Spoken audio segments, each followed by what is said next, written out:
అధ్యాయము 5-8 మనం చూసాం కదా. అదేం జరిగింది అని అంటే, యేసుక్రీస్తు ప్రభువారు ఒక దినము తన శిష్యులతో కలిసి భోజనం చేసిన తర్వాత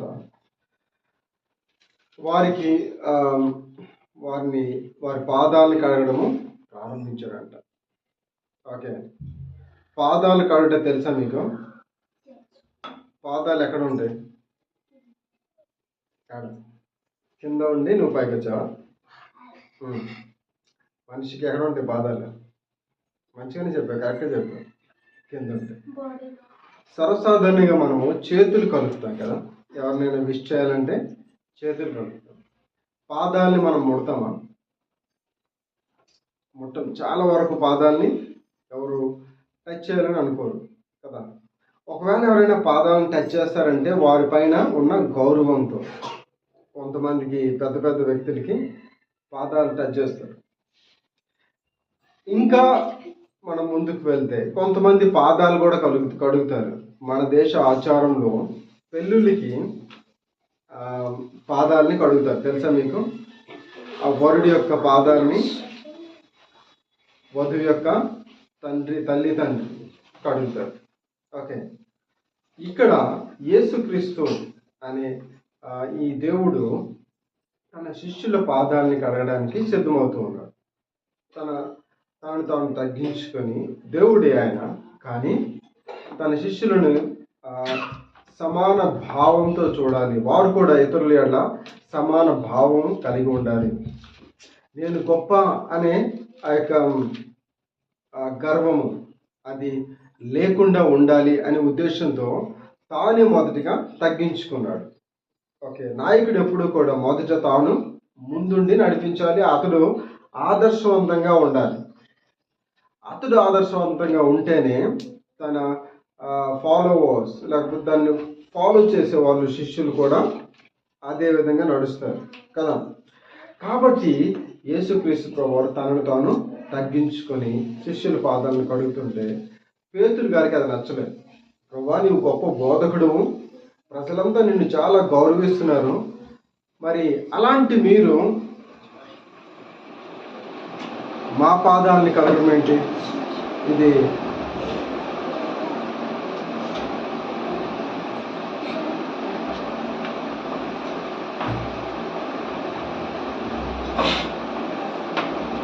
సరిగా లేదు అని యేసు ప్రభుని అడిగితే యేసు ప్రభు ఒక సమాధానం చెప్పారు. అది మాట మనం 13:8 చదివాం. ఏంటి అని అంటే, ఒకవేళ నువ్వు కడగబడకపోతే, ఓకే, నీవు నాతో నీకు పాలు లేదు. నీ పాదాలు కానీ నేను కడగకపోతే, నీవు ఒకవేళ కడగబడకపోతే నాతో నీకు పాలు లేదు. పాలు అంటే ఇక్కడ పాలు, జున్ను, పెరుగు లాంటిది కాదు. పాలు అంటే సంబంధం లేదు. పాలు అనగా మరి అతనితో సహవాసం లేదు అని అర్థం. ఓకే, యేసు ప్రభుతో సహవాసం గలవారిగా ఉండాలి అని అంటే, లేదా వారు యేసు ప్రభుతో సహవాసులు అని తెలియబడాలి అంటే వారు ఏం చేయాలా?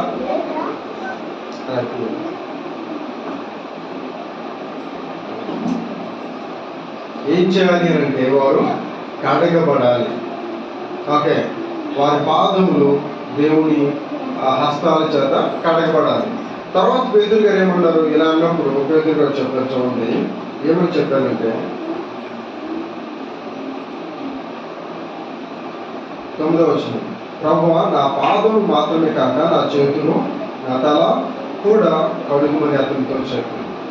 ఓకే, ఇప్పుడు పేతురు యొక్క ఉద్దేశం ఏంటి అని అంటే, ప్రభువా, కేవలం నా పాదాలే కాదు, నా శరీరం అంతా కూడా నన్ను కడుగు అని చెప్పాడు. ఓకే, సో దీని నుంచి మనకి ఏం అర్థమవుతుంది, ఏం అర్థం చేసుకోవాలి అన్నది మనం చూసుకుంటాం. ఓకే, సో దేవుని చేత మనము కడగబడాలి. కడగబడితే దేవునితో మనము పాలి భాగస్థులము, ఆయనతో మనము సహవాసం గలవారము అని మనకి ఈ మాటలు బట్టి అర్థమవుతుంది. ఓకే, దేవుడితో 3వ అధ్యాయము 5-8 మనం చూసాం కదా. అదేం జరిగింది అని అంటే యేసుక్రీస్తు ప్రభువారు ఒక దినము తన శిష్యులతో కలిసి భోజనం చేసిన తర్వాత వారికి వారి పాదాలను కడగడము ప్రారంభించారంట. ఓకే, పాదాలు కడగడం తెలుసా మీకు? పాదాలు ఎక్కడ ఉంటాయి? కింద ఉండి నువ్వు పైకి వచ్చావా? మనిషికి ఎక్కడ ఉంటాయి పాదాలు? మంచిగానే చెప్పా, కరెక్ట్గా చెప్పా. కింద ఉంటాయి. సర్వసాధారణంగా మనము చేతులు కలుపుతాం కదా, ఎవరినైనా విష్ చేయాలంటే చేతులు కలుపుతాం. పాదాలని మనం ముడతామా?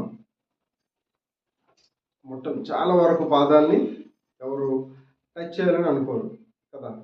ఒకవేళ ఎవరైనా పాదాలను టచ్ చేస్తారంటే వారిపైన ఉన్న గౌరవంతో. కొంతమందికి పెద్ద పెద్ద వ్యక్తులకి పాదాలు టచ్ చేస్తారు. ఇంకా మనం ముందుకు వెళ్తే కొంతమంది పాదాలు కూడా కడుగుతారు. మన దేశ ఆచారంలో పెళ్ళిళ్ళకి పాదాలని కడుగుతారు, తెలుసా మీకు? ఆ వరుడి యొక్క పాదాలని వధువు యొక్క తల్లి తండ్రి కడుగుతారు. ఓకే, ఇక్కడ యేసుక్రీస్తు అనే ఈ దేవుడు తన శిష్యుల పాదాలని కడగడానికి సిద్ధమవుతూ ఉన్నాడు. తను తాను తగ్గించుకొని దేవుడే ఆయన, కానీ తన శిష్యులను సమాన భావంతో చూడాలి. వారు కూడా ఇతరుల యెడల సమాన భావం కలిగి ఉండాలి. నేను గొప్ప అనే ఆ యొక్క గర్వము అది లేకుండా ఉండాలి అనే ఉద్దేశంతో తానే మొదటిగా తగ్గించుకున్నాడు. ఓకే, నాయకుడు ఎప్పుడు కూడా మొదట తాను ముందుండి నడిపించాలి. అతడు ఆదర్శవంతంగా ఉండాలి. అతడు ఆదర్శవంతంగా ఉంటేనే తన ఫాలోవర్స్ లేకపోతే దాన్ని ఫాలో చేసే వాళ్ళు శిష్యులు కూడా అదే విధంగా నడుస్తారు కదా. కాబట్టి యేసుక్రీస్తు ప్రభువారు తనను తాను తగ్గించుకొని శిష్యుల పాదాలను కడుగుతుంటే పేతురు గారికి అది నచ్చలేదు. ప్రభువా, నీవు గొప్ప బోధకుడు, ప్రజలంతా నిన్ను చాలా గౌరవిస్తున్నారు, మరి అలాంటి మీరు మా పాదాలని కడగడం ఏంటి? ఇది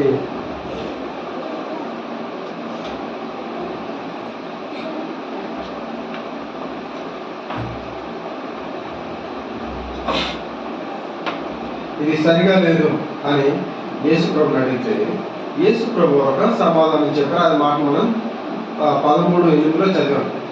ఏంటి అని అంటే, ఒకవేళ నువ్వు కడగబడకపోతే, ఓకే, నీవు నాతో నీకు పాలు లేదు, నీ పాదాలని కానీ నేను కడగకపోతే, నీవు ఒకవేళ కడగబడకపోతే నాతో నీకు పాలు లేదు. పాలు అంటే ఇక్కడ పాలు జున్ను పెరుగు లాంటిది కాదు. పాలు అంటే సంబంధం లేదు. పాలు అనగా మరి అతనితో సహవాసం లేదు అని అర్థం. ఓకే, యేసు ప్రభుతో సహవాసం గలవారిగా ఉండాలి అని అంటే, పేదవారు యేసు ప్రభుతో సహవాసులు అని తెలియబడాలి అంటే వారు ఏం చేయాలా?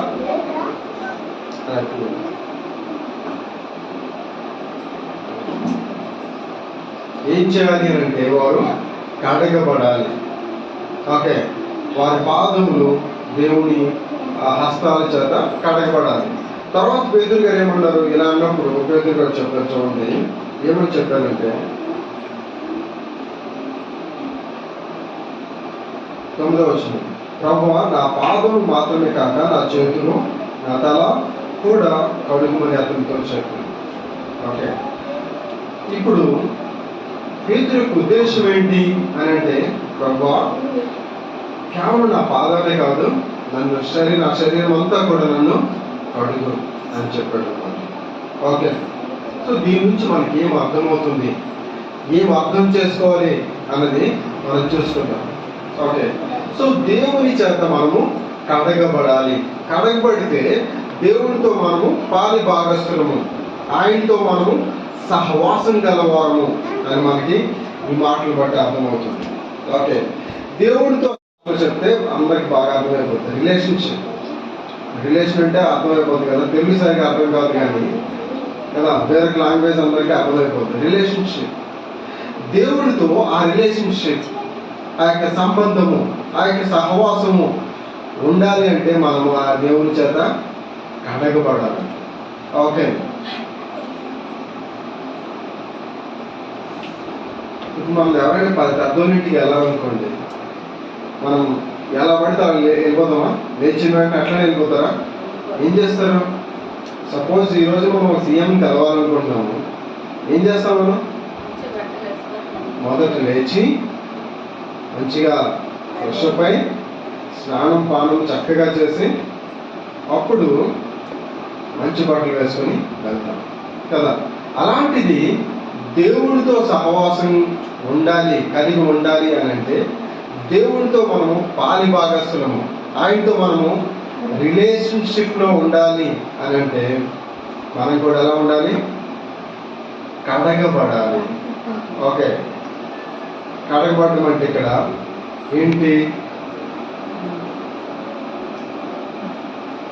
ఇప్పుడు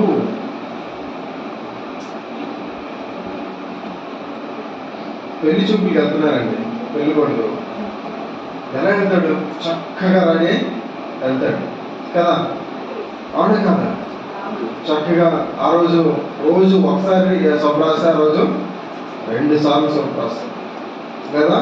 ఇంకా మంచి సోపు తెచ్చుకొని రాస్తాడు. ఎందుకు అని అంటే అతను ఒక వెళ్ళే ఉద్దేశం ఏంటో ఒకరితో అతను కలుసుకోవాలి.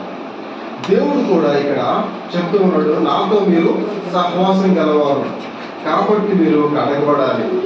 దేవుని ఉద్దేశంలో కడగబడడం అంటే ఏంటి చెప్పండి, మీరే చెప్పాలి పిల్లలు. ఓకే, మనము ఒక మంచి వ్యక్తిని కలవాలంటే, పెద్ద వ్యక్తిని కలవాలంటే స్నానం చేసి వెళ్తాం, అది కడగబడటం. దేవుని దృష్టిలో కడగబడము అని అంటే ఏంటి? అంటే స్నానం చేయడమా? ఓకే, దేవుని దృష్టిలో కడగబడము అని అంటే పాపములను, మన పాపములు దేవుని రక్తంలో కడగబడటం. దేవుని వాక్యము ద్వారా మనము మనకు పాపాన్ని విడిచిపెట్టడం, దేవుని వాక్యం యొక్క విశ్వాసం నుంచి మన పాపమును ఒప్పుకొని దాన్ని విడిచిపెట్టడమే కడగబడటం. అందుకే దేవుని వాక్యం చదివిస్తూ ఉంది, ఎవరైతే దేవుని చేత నిర్దోషి అని ఎంచబడతారో వాడు ధన్యుడు. నిర్దోషి అని ఎంచబడి వాడు ఏం చేయాలి? తన పాపమును దేవుని సన్నిధిలో ఒప్పుకోవాలి. ఎవరైతే ఒప్పుకుంటారో వారు దేవుని చేత కడగబడతారు. ఓకే, సో దేవుని చేత కడగబడము అని అంటే దేవుని రక్తంలో మన పాపంలో కడగబడుట. జాయ్ చెప్పు, దేవుని చేత కడగబడడం అని అంటే ఏంటి? యేసుక్రీస్తు ప్రభు వారి రక్తంలో మన పాపములు కడగబడుట.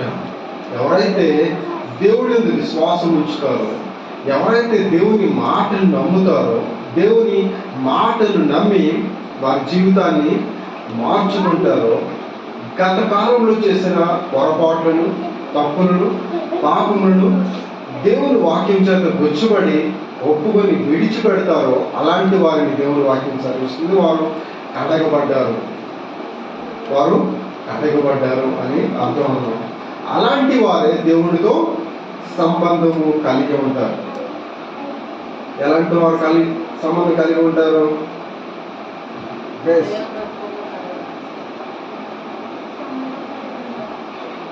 మధ్యలో అడుగుతా, నేను ఎవరైనా వెళ్ళట్లేదు నాకు తెలుసుకోండి. దేవుని చేత కడగబడిన వారు అని అంటే ఏంటి?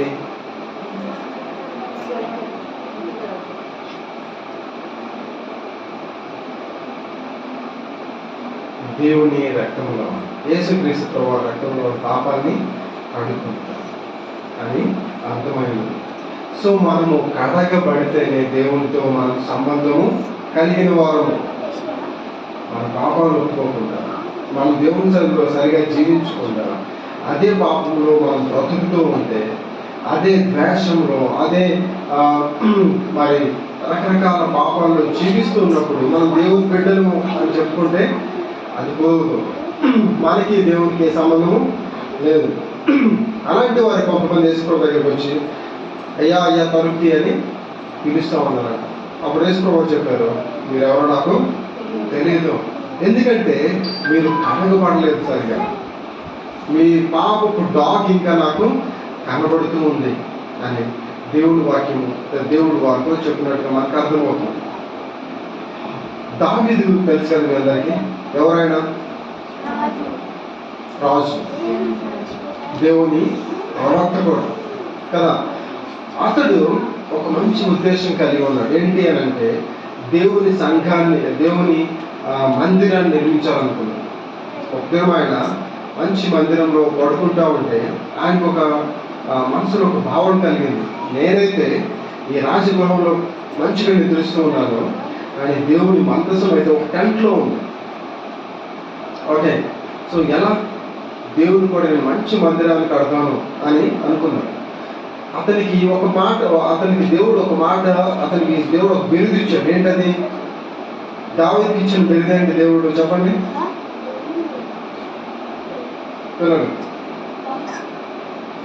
అతడు దేవుని హృదయానుసారుడు, దేవుని హృదయానుసారుడు అని దావీదుకి పేరు.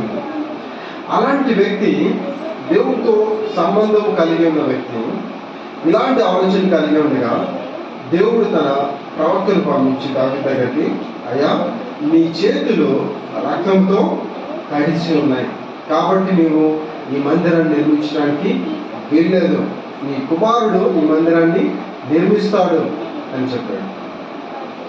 అదేంటి, దేవుడు దావీదును అంతగా ప్రేమించాడు కదా, దావీదు అతనికి చాలా హృదయానుసారుడు కదా, అన్ని విషయాల్లో దేవుడికి అతడు కృతజ్ఞత పూర్వకంగా ఉన్నాడు కదా. అలాంటి వాడిని దేవుడు ఏం చెప్తున్నాడు? నీ చేతులు రక్తంతో తడిచి. ఎందుకు దావీదు చేతులు రక్తంతో తడిచాయి?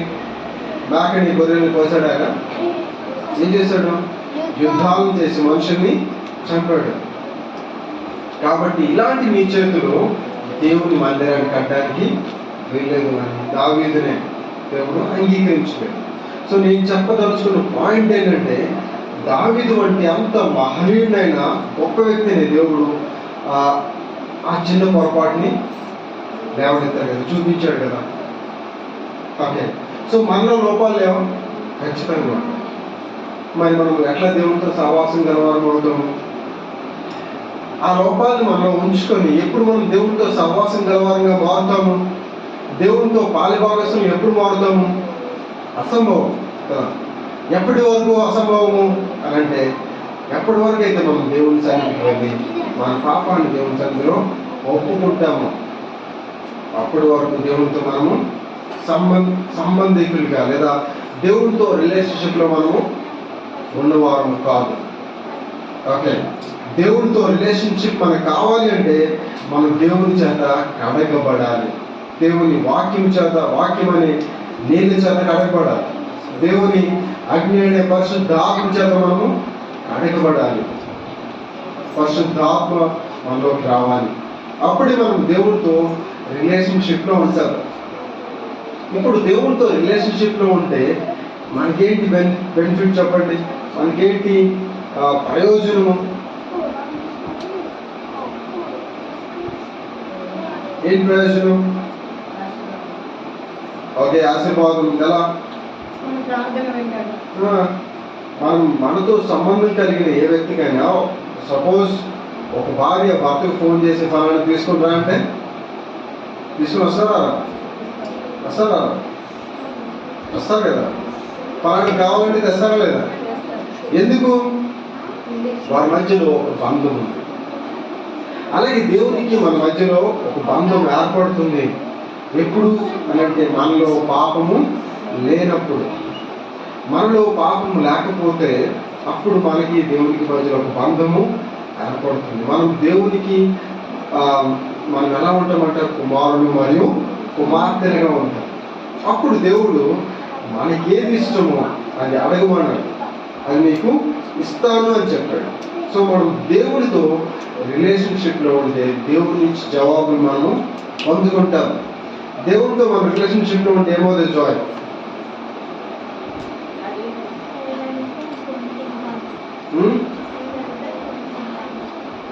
ఓకే, ఇంకో మాట చదవండి. అసలు కడగబడటం ఏంటో చదువుతున్నాను. మత్తయి సువార్త 15వ అధ్యాయం 18 నుంచి 20 వచనం చదవండి. మత్తయి సువార్త 15వ అధ్యాయము. నోట నుండి బయటికి వచ్చినవి హృదయంలో నుండి వచ్చినవి, ఇవే మనుషుని అపవిత్రపరిచినవని మీరు గ్రహింపరా? దురాలోచనలు, నరహత్యలు, వ్యభిచారములు, వేశ్య దమనములు, దొంగతనములు, అబద్ధ సాక్ష్యములు, దేవదూషణలు హృదయములో నుండే వచ్చును. ఇవే మనుషుని అపవిత్రపరచును గాని చేతులు కడుగుకొనక భోజనము చేయుట మనుషుని అపవిత్రపరచదని చెప్పాను. ఓకే,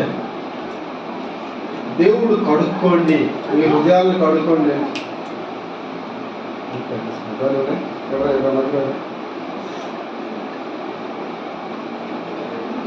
దేవుడేమో మీ హృదయాలను కడుక్కోండి అని అంటే, యేసుక్రీస్తు ప్రభువారు తన శిష్యులు కలిసి వెళ్తూ ఉన్నప్పుడు బహుశా ఆకలేసి వారు చేతులు కూడా కడగకుండానే శిష్యులు భోజనం చేస్తున్నారు. అక్కడ ఉన్న శాస్త్రులు పరిచయం దగ్గరికి వచ్చాయా, ఇదేంటి మీ శిష్యులు అసలు కనీసం చేతులు కూడా కడుక్కోరు, భోజనం చేస్తున్నారు అని అడిగితే యేసు ప్రభువు మాటలు చెప్పారు. ఓకే, చిన్నప్పుడు ఎంత పరిశుద్ధత శుద్ధత ఎవరికి ఉండేది కాదు. ఇప్పుడు కాస్త బెటర్ అయింది లైఫ్. చిన్నప్పుడు ఎలా అంటే మురికి చేతులతోనే తినేస్తుంటే. ఓకే ఓకే అయితే ఇక్కడ సందర్భం ఏంటి అని అంటే, యేసు ప్రభువారు శుద్ధి చేసుకుంటా అనే దాని కొరకు మాట్లాడుతూ ఉన్నారు. వారు ఏమంటారంటే, భోజనం చేసినప్పుడు శుద్ధి చేసుకోవాలి, మన యొక్క మరి పితరుల ఆచారం, దాన్ని మీరు మీరుతున్నారు అని యేసు ప్రభుని అడిగారు. యేసు ప్రభు చెప్పారు, అయ్యా నిజమైన శుద్ధి ఏంటి అని అంటే, చేతులు కడుక్కోవడం కాదు. ఏం కడుక్కోవాలి? హృదయాన్ని కడుక్కోవాలి. ఏం కడుక్కోవాలి? హృదయమును కడుక్కోవాలి. చెప్పండి పిల్లలు, నిజమైన శుద్ధి అని అంటే ఏంటి చెప్పండి? హృదయమును కడుక్కోవాలి. మీరు ఎప్పుడైనా మీ బంధువులింటికి స్నేహితులింటికి వెళ్ళారనుకోండి, ఎక్కడికి వాళ్ళు వేరే ఊరు వెళ్ళారనుకోండి, వారు మొదట మీకు ఏమిస్తారు? లోపలికి ఆహ్వానించి నీరు ఇస్తారు. ఈ కాలంలో కాస్త ట్యాప్ దగ్గర వెళ్ళి కడుక్కోమని చెప్తున్నారు. అప్పుడైతే ఆ చెంబుతోనో దేనితోనో బకెట్తో నీరు ఇచ్చి కడుక్కొని రండి అని చెప్పేవారు. దాని అర్థమేనండి, అయ్యా మీరు ప్రయాణం చేసి వచ్చారు, మీరు మధ్యలో అప్పుడు కాళ్ళకి చెప్పులు కూడా ఉండేవి కాదు. నా కాలంలో కూడా అంటే నేను చిన్నగా ఉన్నప్పుడు కూడా 10వ తరగతి వరకు అంటే సాయిశ్రీ ఏజ్ వరకు కూడా చెప్పులు లేవు. చెప్పులు లేకుండా బ్రతికేవాళ్ళం. ఓకే, కాబట్టి ఇంట్లోకి వెళ్తే ముందు ఏం చేయాలా? చేతులు కాళ్ళు కడుక్కొని వెళ్ళాలి. లేకపోతే ఆ మురుగుతో వెళ్తే వారింట్లో ఉన్న మంచాలను లేకపోతే ఆ వస్త్రాలను మనము మురికి చేస్తామని చెప్పేసి బహుశా అలాంటి ఉద్దేశంతో మరి మనం నడుచుకుంటూ వెళ్తాం కాబట్టి మన పాదాలకి రకరకాలవి అంటూ ఉంటాయి. వాటి నుంచి శుద్ధి చేయడానికి మరి వాటర్ని ఇస్తారు, శుద్ధి చేసుకుని లోపలికి రండి అని. అయితే నిజమైన శుద్ధి అది కాదు. నిజమైన శుద్ధి ఏంటి అంటే, హృదయాన్ని శుద్ధి చేసుకోవాలి. ఎలా శుద్ధి చేసుకోవాలి? ఇక్కడ కొన్ని మాటలు చెప్పాడు. వాటిని కడుక్కుంటే, వాటిని విడిచిపెడితే, అవి చేయకపోతే, ఆ మురికిని వదలగొడితే చాలు, మీరు హృదయంలో శుద్ధులవుతారు. అప్పుడు మీరు దేవుడితో సహవాసం గలవారు. మత్తయి సువార్త 5వ అధ్యాయంలో ధన్యతలు ఉన్నాయి కదా, హృదయ శుద్ధి గలవారు ఎలాంటి వారు? వారు దేవుణ్ణి చూస్తారు, వారు దేవుడితో సహవాసం కలిగి ఉంటారు, కాబట్టి వారు దేవుణ్ణి చూడగలరు. సో ఇప్పుడు ఎలా కడుక్కోవాలి, ఏమేమి కడుక్కోవాలి చెప్పండి. ఇక్కడ ఏముంది? 18 నుంచి 20 వచనాల్లో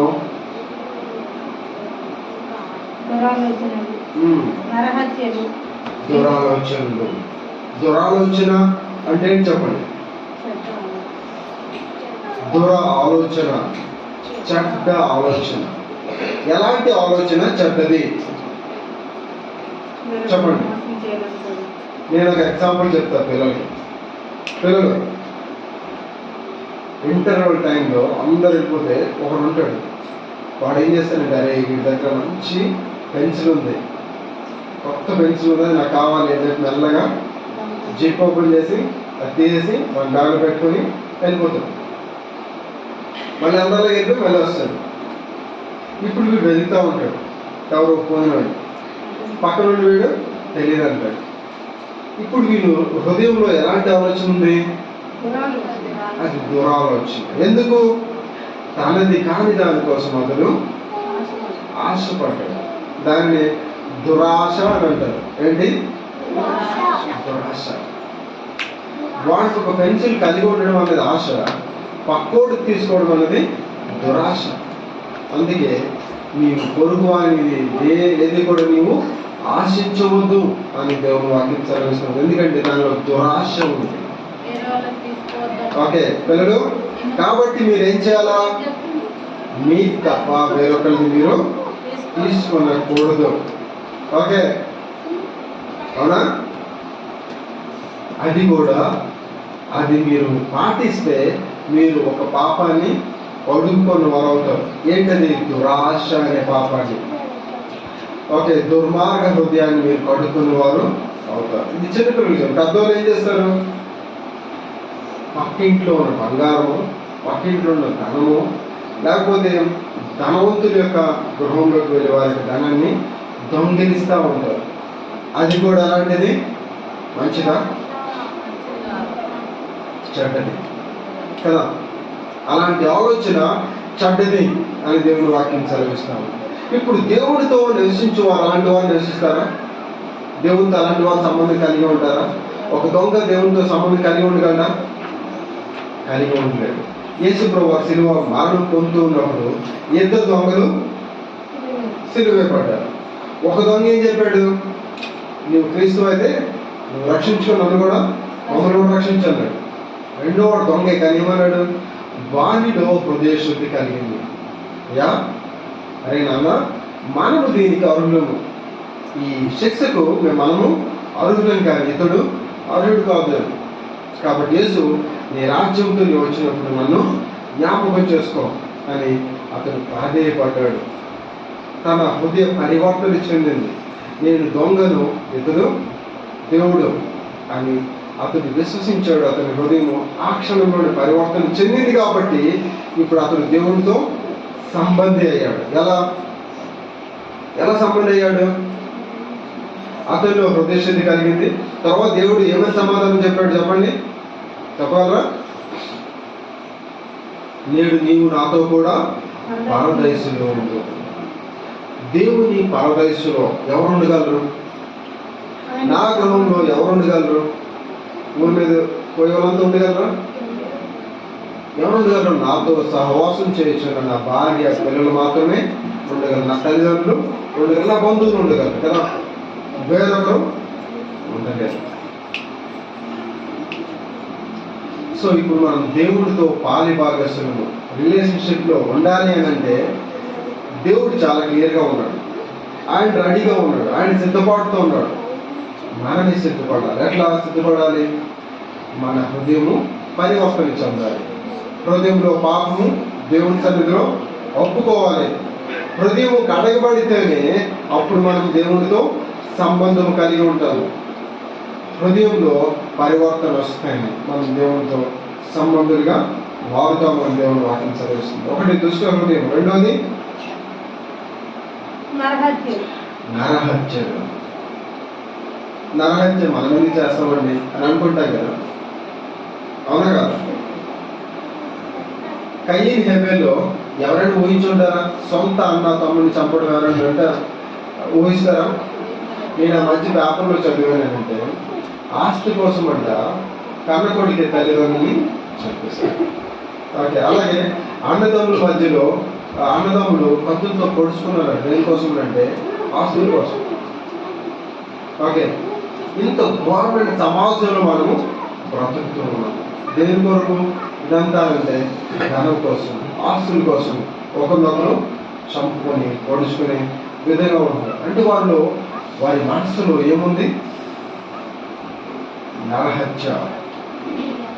ఎట్లయినా దీన్ని సాధించాలి, అవతల వ్యక్తిని చంపేను నేను సాధించాలి అని అనుకుంటున్నారు. ఇలాంటి హృదయం దేవునికి ఇష్టమైనది అవునా కాదా? దేవుడికి ఇష్టమైన హృదయమా పిల్లలు? నరహత్య దేవునికి ఇష్టమైనదా? కాదు. అలాంటి వారు దేవుడితో సంబంధం కలిగి ఉంటారా?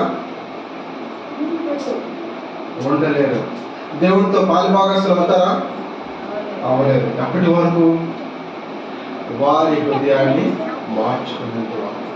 ఎప్పటి వరకు అంటే వారి పాపాన్ని కడుక్కునేంత వరకు. ఓకే, ఇక్కడ యేసుప్రభు వారు నీళ్లతో వారి పాదాలను కడిగారు. మీరు దేవుని వాక్యంలోకి దూరుతారు. మనము దేవుని మాటలు వింటున్న మనము మన హృదయాన్ని దేవుని వాక్యంతో కడగబడితేనే దేవుడితో మనము సంబంధము రిలేషన్షిప్లో ఉంటాం. దేవుడితో రిలేషన్షిప్లో ఉండాలంటే ఏం చేయాలి చెప్పండి? మన హృదయము కడగబడాలి. ఓకే, అర్థమవుతుందా సాయిశ్రీ? దేవుడితో సంబంధం ఉండాలా వద్దా? ఉండాలా? ఉండాలంటే ఏం చేయాలి? ప్రార్థన చేయాలి, పాటలు పాడాలి. అవి చెప్పుకొని ఇప్పుడు చెప్పింది చెప్పు. హృదయము మార్చిపడాలి అంటే ఏం చేయాలి? హృదయం మార్చిపడాలంటే హృదయము శుద్ధి చేసుకోవాలి. ఓకే, రేపు ఎగ్జామ్ గురించి ఆలోచిస్తున్నావా? రైట్. ఓకే, సో హృదయం కడగబడటం అంటే హృదయంలో ఆలోచనలు కడగబడాలి. మంచి ఆలోచన మనము కలిగి ఉండాలి. నరహత్య, దొంగతనము, వ్యభిచారం, దుష్టత్వము ఇలాంటి ఆలోచనలన్నీ కడగబడితేనే మన హృదయము కడగబడుతుంది. అప్పుడే మనం దేవునితో సంబంధం కలిగి ఉంటాం, రిలేషన్షిప్ కలిగి ఉంటాం. ఎందుకు అంటే దేవునిలో అలాంటి ఆలోచనలు లేవు. మనము ఒక గొప్ప వ్యక్తితో ఫ్రెండ్షిప్ చేయాలంటే ఆ వ్యక్తిలాగా మనము మార్చబడాలి. అవునా కాదు? మన క్లాసులోనే ఒక తెలివైన విద్యార్థితో మనం స్నేహం చేయాలంటే ఏం చేయాలి? వాడిని పాడు చేయాలా? నో. వాడితో మనం స్నేహం చేయాలంటే మొట్టమొదటి వాడిలాగా చదవడానికి మనము ప్రయత్నించాలి. వాడు ఏం చేస్తున్నాడో దాన్ని మనము చేయాలి.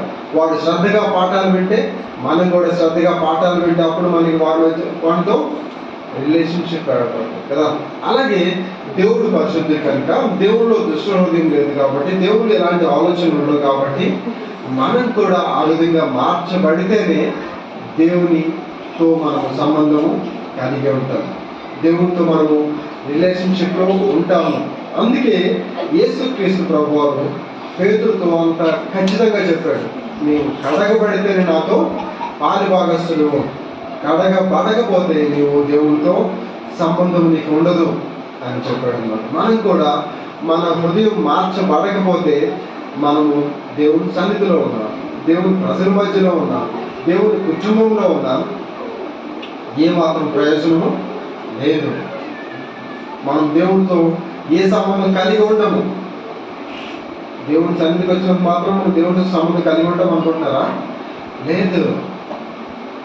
ఎప్పుడైతే మన హృదయం మార్చబడుతుందో, ఎప్పుడైతే మన హృదయం కడగబడుతుందో, మన జీవితం కడగబడుతుందో అప్పుడు మాత్రం మనం దేవునితో నిజమైన రిలేషన్షిప్లోకి వస్తాము అని దేవుని వాక్యము సెలవిస్తూ ఉన్నది. అందుకే పాత నిబంధనలు మనం చూస్తాం. ప్రత్యక్ష గుడారంలో వరుసగా మొదటి ఏముంటుంది అంటే ద్వారం ఉంటుంది. ద్వారం దాటుకొని వెళ్తే ఆవరణంలో ఆ ద్వారం దాటుకొని వెళ్తే మొట్టమొదటి మనకి ఏం కనబడుతుంది? బలిపీఠం. బలిపీఠం బలిపీఠం తర్వాత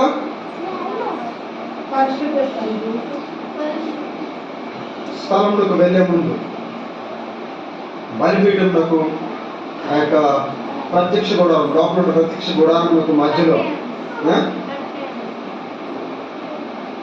గంగాలము రెండు ఉంటుంది. ఎవరుంటుంది గంగాలం?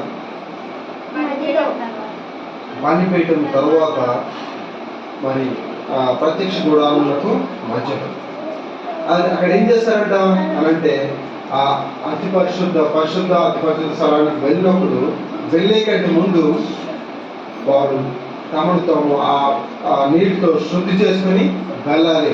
లేకపోతే దేవుని ఉగ్రత వచ్చి వారిని నశింపజేస్తుంది.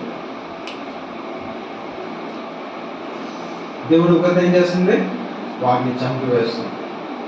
ఓకే, సో దేవుని అతి పరిశుద్ధ స్థలంలోకి లేదా పరిశుద్ధ స్థలంలోకి ప్రవేశించాలంటే మొదట బలిపీఠం పైన మనము అర్పించుకోవాలి. అనగా మన సంపూర్తిగా మనం దేవుని చిత్తానికి ఒప్పుకోవాలి.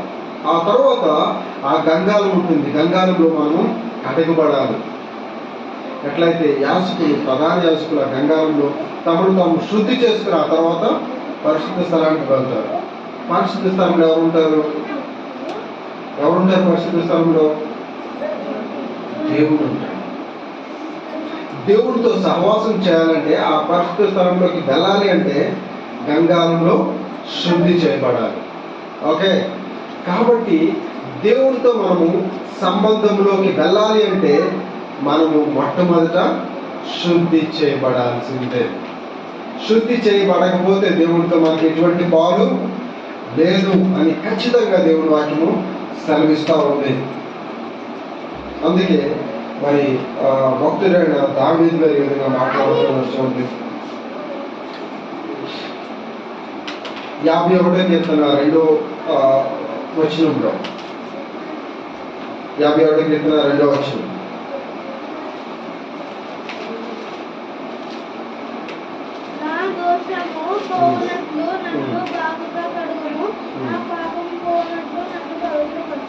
ఓకే, ఇంకా 7వ వచనంలో కూడా చదవండి.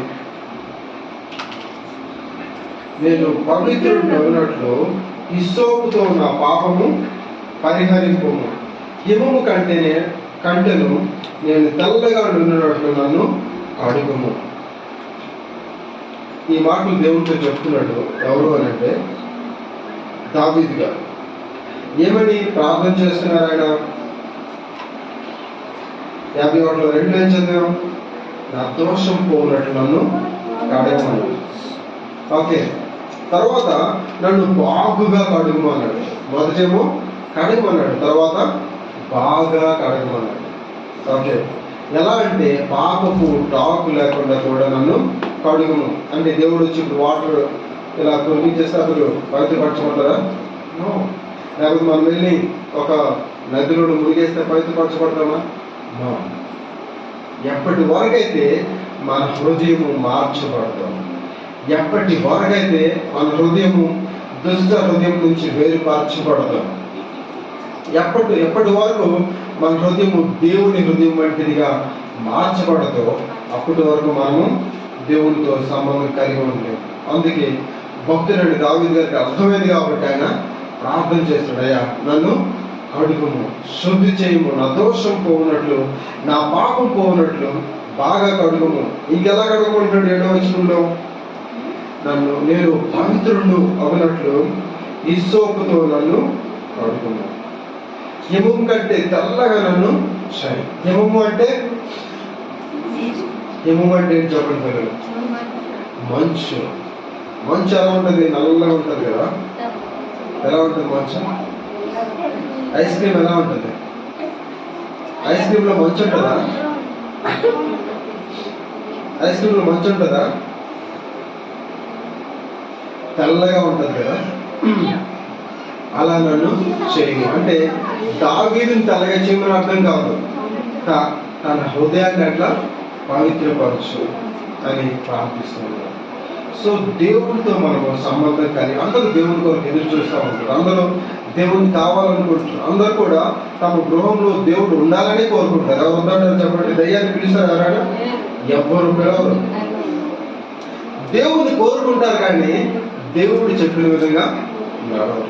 అయ్యా నేను నీ గృహంలోకి వస్తాను ఎప్పుడు అని అంటే నిజంగా నీ హృదయం మార్చబడితే, నీ పాపాలను ఒప్పుకుంటే, నువ్వు శుద్ధి చేయబడితే, నువ్వు దేవుని వాక్యం చేత పవిత్రపరచబడితే, దేవుని అగ్ని చేత కాల్చబడితే అప్పుడు నేను నీ హృదయంలోకి వస్తాను, నీ ఇంట్లోకి వస్తాను, నీవు నేను సహవాసం చేస్తాము అని చెప్పాడు. అయితే ఆ పని చేయడానికి ఎవరు ఒప్పుకోవట్లేదు. ప్రకటన గ్రంథంలో మనం చదువుతాము, ఇదిగో నేను తలుపు నుండి తట్టుచున్నాను, ఎవడైతే నా స్వరము విని తలుపు తీస్తాడో వాడిని గృహంలోకి వస్తున్నాడు, వాడి ఇంట్లోకి వస్తాడు, వాడితో కలిసి భోజనం చేస్తామని చెప్పాడు. అంటే సహవాసం కలిగి ఉంటామని చెప్పాడు. ఎప్పుడు ఆయన స్వరం విని తలుపు తీస్తాడు. ఆయన ఆహ్వానిస్తే, ఒప్పుకుంటే అప్పుడే మనము దేవునితో సంబంధము కలిగి ఉంటాం, దేవుడితో రిలేషన్షిప్ మనము కలిగి ఉంటాము. సో దేవుడితో సంబంధం కలిగి ఉండాలని మనం ఏం చేయాలి చెప్పండి? ఇప్పుడు మనం చెప్పింది ఏంటి?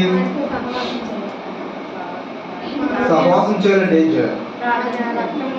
హృదయము కడగబడాలి, శుద్ధి చేయబడాలి. ఎట్లా?